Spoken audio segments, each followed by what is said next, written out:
Assalamualaikum warahmatullahi wabarakatuh. Kami dari kelompok 4 akan mempresentasikan hasil diskusi kami yang berjudul Analisis Kejahatan berdasarkan jumlah kasus, resiko penduduk, tingkat penyelesaian, dan selang waktu kejadian di Indonesia pada tahun 2018 hingga 2021. Sebelum membahas lebih lanjut terkait hasil diskusi kami, izinkan kami untuk memperkenalkan diri sebagai anggota kelompok 4. Dengan saya sendiri adalah Jilan Putri Malisa, dan teman saya Maulidi Azahra, kemudian ada Akna Balkis, dan Syifa Salsabila. Baik, sebagai langkah awal dalam melakukan analisis ini, tentunya kami memerlukan dataset yang relevan. Maka dari itu, dataset yang kami gunakan berasal dari BPS, yang isi dari dataset itu memberikan informasi terkait jumlah kejahatan yang dilaporkan, tingkat resiko penduduk terkena kejahatan per 100.000, persentase penyelesaian kasus kejahatan, serta selang waktu terjadinya kejahatan menurut provinsi di Indonesia selama periode 2018 hingga 2021. Dengan menggunakan dataset ini, kami berharap dapat memberikan gambaran yang lebih jelas mengenai tren kejahatan atau kriminalitas di Indonesia, serta mengidentifikasi provinsi-provinsi mana aja yang mencatatkan angka kejahatan yang lebih tinggi atau lebih rendah. Baik, sebelum menganalisis, kami juga melakukan preprocessing data dengan eh, dengan memanggil dataset menggunakan library Pandas yang data frame-nya bernama Project PSD. Kemudian kami juga mengecek apakah terdapat missing value atau tidak pada dataset menggunakan kode projectpsd.isna.sum. Dan didapati pada output ternyata semua variabel atau semua kolom memiliki nilai 0 untuk eh, tiap-tiap missing value-nya. Hal ini menunjukkan bahwa dataset ini lengkap tanpa ada missing value di dalamnya. Kemudian kami juga mengecek apakah dataset ini memiliki data duplikasi atau tidak. Dan didapati hasilnya adalah 0, yang berarti dataset ini tidak memiliki data duplikat atau redundansi data yang terdapat di dalamnya. Kemudian, kami juga melakukan pengecekan lebih lanjut dan melihat informasi lebih lanjut terkait dataset kami menggunakan kode projectpsd.info. Dan didapati bahwa dataset kami memiliki 136 baris dan 6 kolom tanpa nilai kosong di semua kolomnya. Kolom-kolom terdiri kolom-kolom terdiri dari tipe data objek, integer, dan float.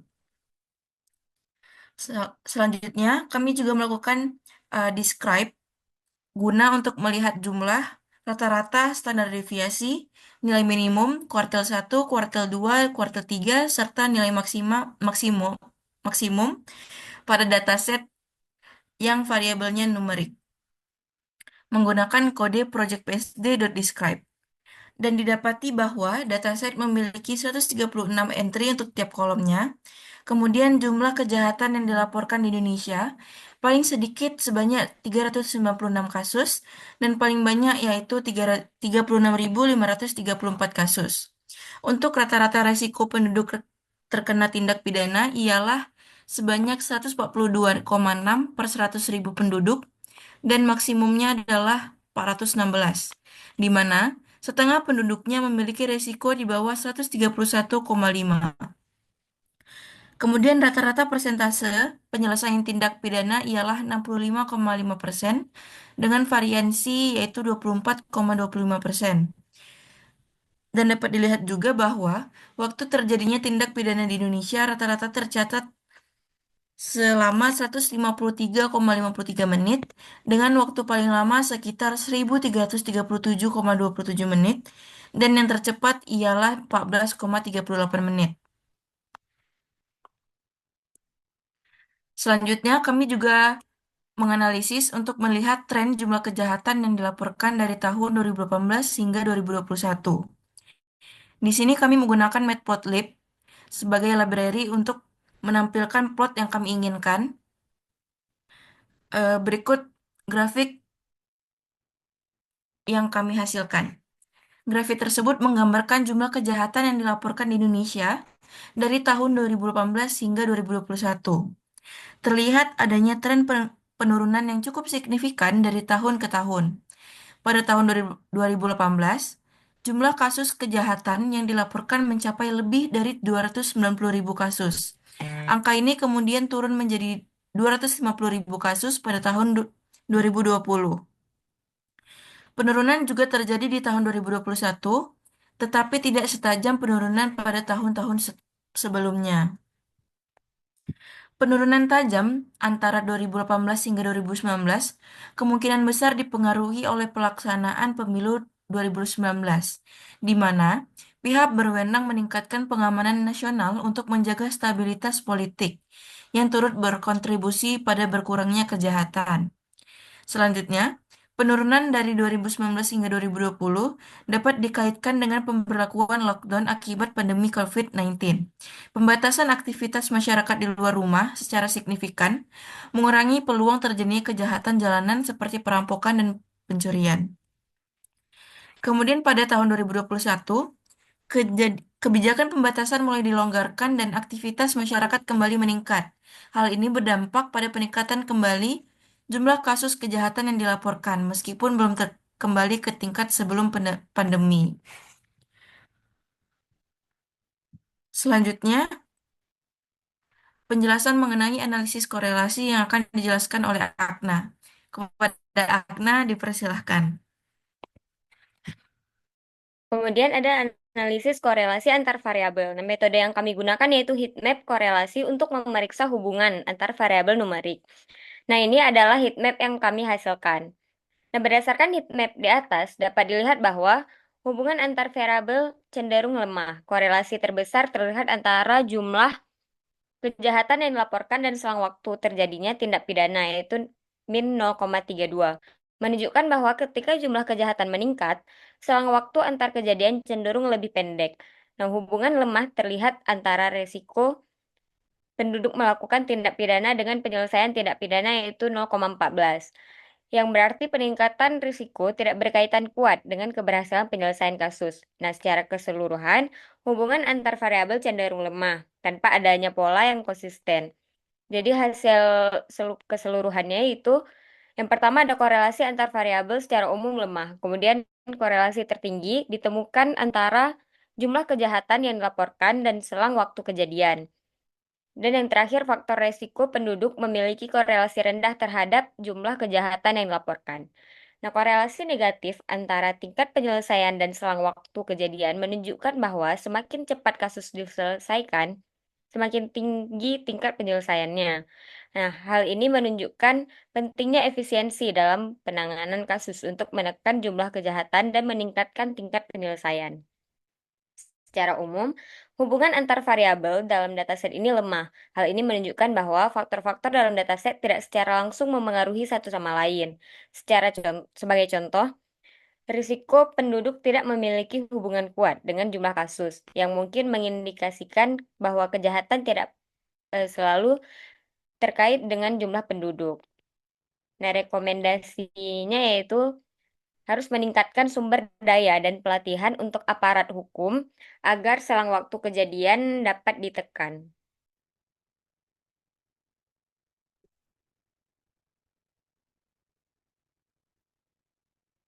Baik, selanjutnya ada penjelasan mengenai peringkat dari beberapa fitur berdasarkan provinsi yang akan dijelaskan oleh Lydia. Kepada Lydia dipersilahkan.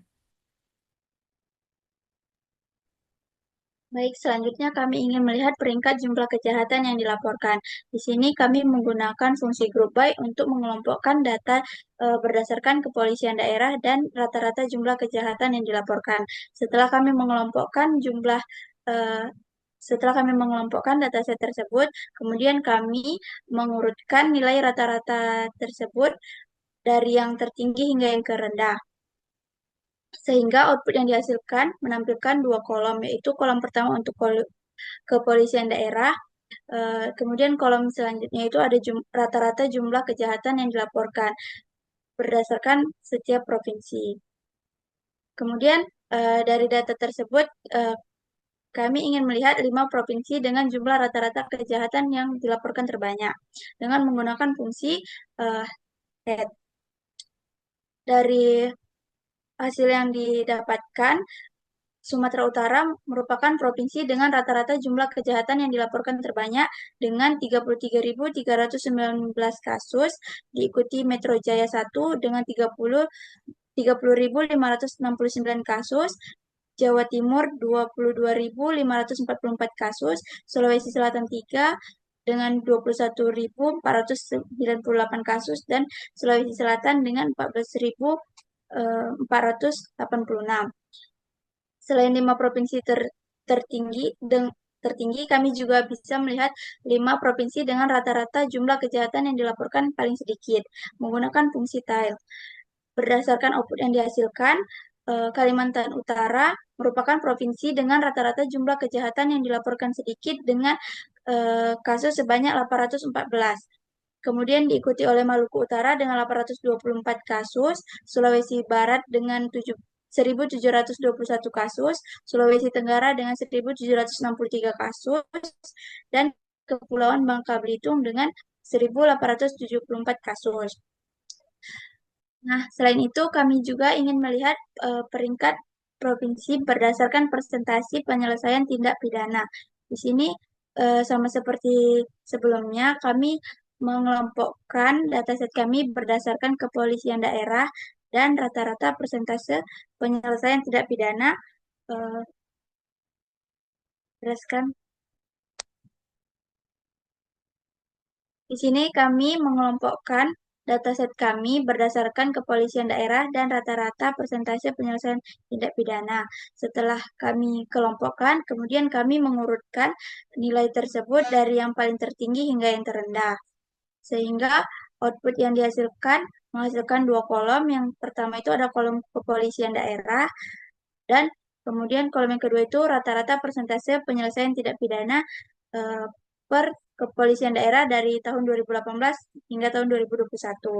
Dari output tersebut, kita juga bisa melihat 5 provinsi dengan rata-rata persentase penyelesaian tindak pidana tertinggi menggunakan fungsi head, yang mana output yang dihasilkan itu menampilkan bahwa Metro Jaya merupakan kepolisian daerah dengan rata-rata persentase penyelesaian tindak pidana tertinggi dengan 96,47%, kemudian diikuti oleh Kalimantan Barat dengan 89,42%, kemudian Bali 83,28%, Kalimantan Utara 2 80,62%, dan Kalimantan Tengah dengan 80,06%. Selain itu, kita juga bisa melihat 5 provinsi dengan rata-rata persentase penyelesaian tindak pidana terendah dengan menggunakan fungsi tile, yang mana output yang dihasilkan menampilkan bahwa Papua Barat merupakan provinsi dengan rata-rata persentase penyelesaian tindak pidana paling rendah dengan 34,07%, kemudian diikuti oleh Maluku dengan 34,63%, selanjutnya Aceh 42,13%, kemudian Sulawesi Tenggara dengan 47,97% dan Nusa Tenggara Timur dengan 51,84%.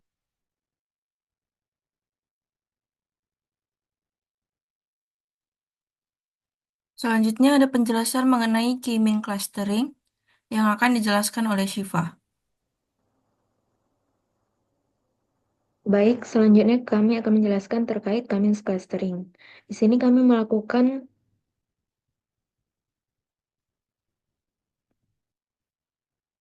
kenapa videonya nggak ini ya?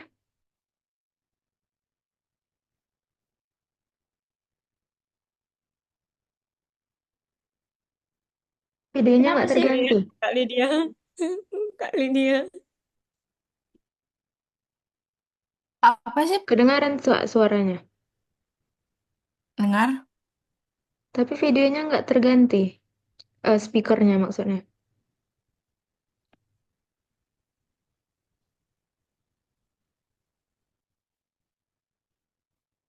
Coba cek ada suaranya nggak? Selanjutnya,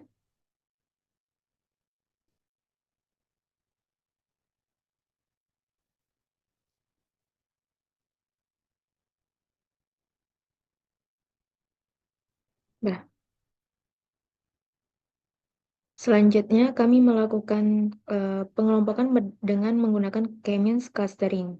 K-means clustering sendiri ialah algoritma yang digunakan untuk mengelompokkan data berdasarkan kemiripan karakteristiknya. Perlu diketahui bahwa kami melakukan pengelompokan atau clustering ini untuk melihat keefektifan penegakan kriminalitas di kepolisian daerah di Indonesia. Di sini pertama kami mendefinisikan proyek PSD ini dengan mengelompokkan data berdasarkan kepolisian daerah, kemudian mengambil nilai rata-ratanya. Selanjutnya kami melakukan drop kolom, yaitu menghapus kolom kepolisian daerah dan tahun.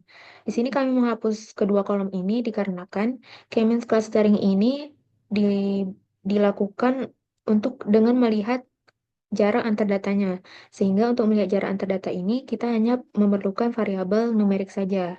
Maka dari itu, variabel-variabel kategorik harus dihapus. Selanjutnya, di sini kami melakukan standarisasi data. Pertama, kami mengimport standard scalar.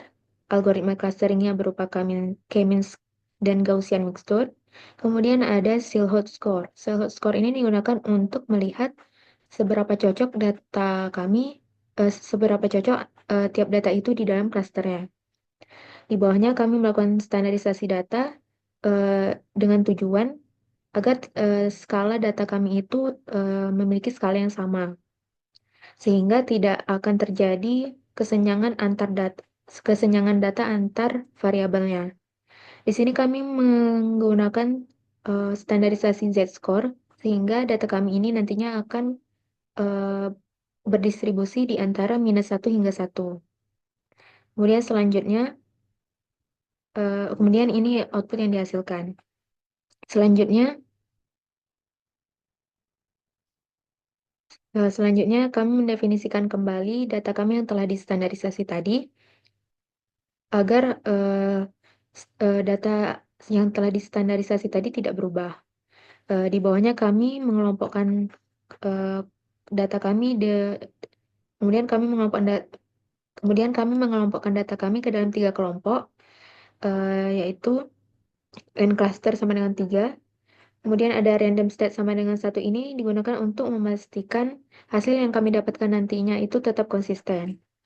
Kemudian ada K-means fit ini digunakan untuk melatih model, dan di bawahnya kami memprediksi label berdasarkan model yang telah dilatih sebelumnya. Dan hasil dari labelnya tadi kami hitung untuk tiap-tiap klasternya. Didapatkan ada klaster 1, 0, dan 2, di mana klaster 1 itu ada 29 data, klaster 0 ada 4 data, dan klaster 2 itu ada 2 data. Kemudian di bawahnya kami membuat cluster plot. Kita ketahui bahwa cluster plot itu hanya memerlukan 2 variabel saja, yaitu variabel X dan Y. Sehingga kita perlu mereduksi data atau perlu mereduksi variabel dengan menggunakan PCA. Kemudian di bawahnya kami membuat cluster plot dengan mendefinisikan variabel X sebagai dimensi 1 dan variabel Y sebagai dimensi 2. Dan berikut output yang dihasilkan. Dapat dilihat bahwa dari output ini cluster 0 itu berwarna hijau, cluster 1 berwarna oranye, dan cluster 2 itu berwarna biru. Sebelumnya dapat dilihat terdapat sedikit error. Error ini disebabkan karena dikarenakan kami menggunakan convex hull, yaitu batas cluster. Error di sini dikarenakan pada klaster kedua kami itu hanya memiliki 2 data, sedangkan convex hull itu memiliki syarat minimal 3 data. Sehingga dapat dikatakan error ini tidak terlalu berpengaruh terhadap cluster plot kami. Selanjutnya,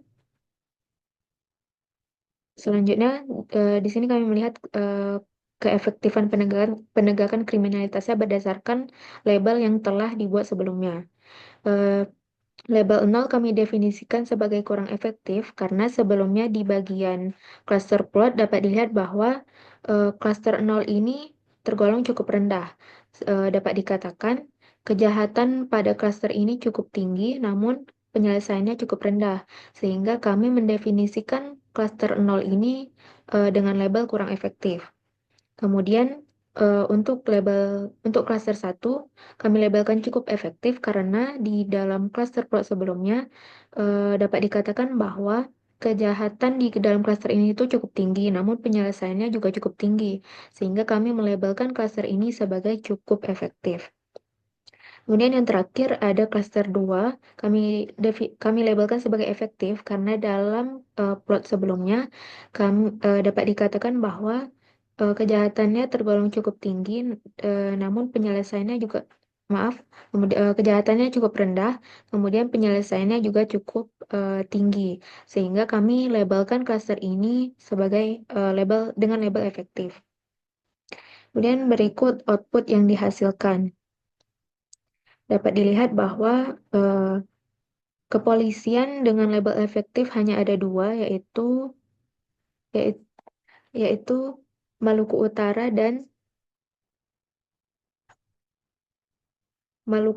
dan Kalimantan Utara. Sedangkan kepolisian dengan label kurang efektif hanya ada 4, yaitu Jawa Timur, Metro Jaya,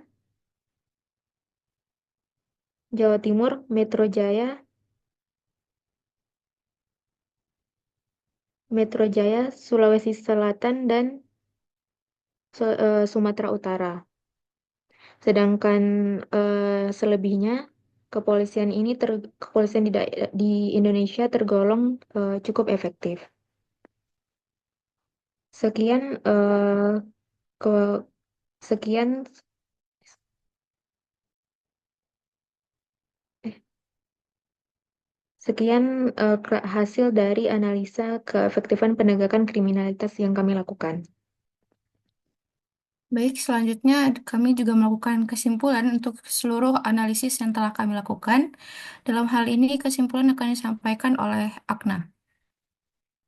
Kemudian kesimpulan dari hasil analisa yang telah kami lakukan dapat disimpulkan bahwa secara keseluruhan jumlah kejahatan cenderung menurun selama 4 tahun terakhir, terutama karena faktor eksternal seperti kebijakan pandemi dan pengamanan pemilu. Nah, tingkat penyelesaian kasus cukup baik, yaitu rata-ratanya berada di angka 65,5%, tetapi bervariasi antar wilayah dan waktu.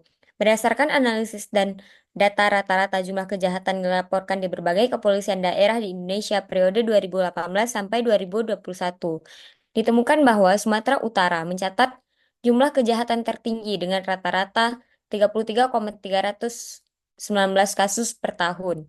Nah, sementara Kalimantan Utara 2 memiliki rata-rata jumlah kasus terendah, yaitu 814 kasus. Nah, hal ini menunjukkan perbedaan signifikan dalam tingkat aktivitas kriminal di berbagai wilayah. Di sisi lain, dalam hal penyelesaian tindak pidana, Metro Jaya 1 memimpin dengan presentase penyelesaian tertinggi sebesar 96,48%, mencerminkan kinerja dalam menangani kasus di wilayah tersebut. Astagfirullah, salah. Lanjut aja ya. Metro Jaya 1 memimpin dengan persentase penyelesaian tertinggi sebesar 96,48%, mencerminkan kinerja kepolisian yang efisien. Nah, sebaliknya, Papua Barat memiliki persentase penyelesaian terendah sebesar 34,08%, mengindikasikan tantangan yang signifikan dalam menangani kasus di wilayah tersebut. Nah, secara umum, wilayah dengan jumlah kasus tinggi seperti Metro Jaya 1 tetap mampu menjaga tingkat penyelesaian yang baik. Sementara beberapa daerah dengan jumlah kasus rendah seperti Papua Barat menunjukkan kesenjangan dalam penyelesaian kasus. Data ini menggambarkan adanya perbedaan tingkat kejahatan dan kinerja penyelesaian kasus yang dapat disebabkan oleh berbagai faktor seperti infrastruktur kepolisian, dinamika sosial, atau tantangan geografis. Hal ini penting untuk menjadi dasar dalam merumuskan kebijakan strategis guna meningkatkan keamanan dan efektivitas penegakan hukum di seluruh wilayah Indonesia. Jadi temuan utama yang kami dapat itu ada tiga, yaitu yang pertama, jumlah kejahatan secara nasional itu menurun selama 2018 sampai 2021, mencerminkan pengaruh kebijakan pemerintah. Kemudian yang kedua, wilayah dengan penyelesaian kasus tertinggi memiliki sistem penegakan hukum yang lebih baik, misalnya Metro Jaya.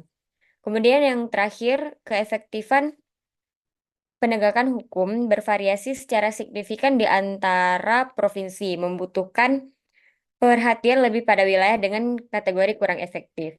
Nah, rekomendasi yang kami dapatkan yaitu yang pertama ada meningkatkan koordinasi antar wilayah untuk meningkatkan efektivitas penyelesaian kasus dan juga meningkatkan alokasi sumber daya pada wilayah dengan tingkat penyelesaian rendah.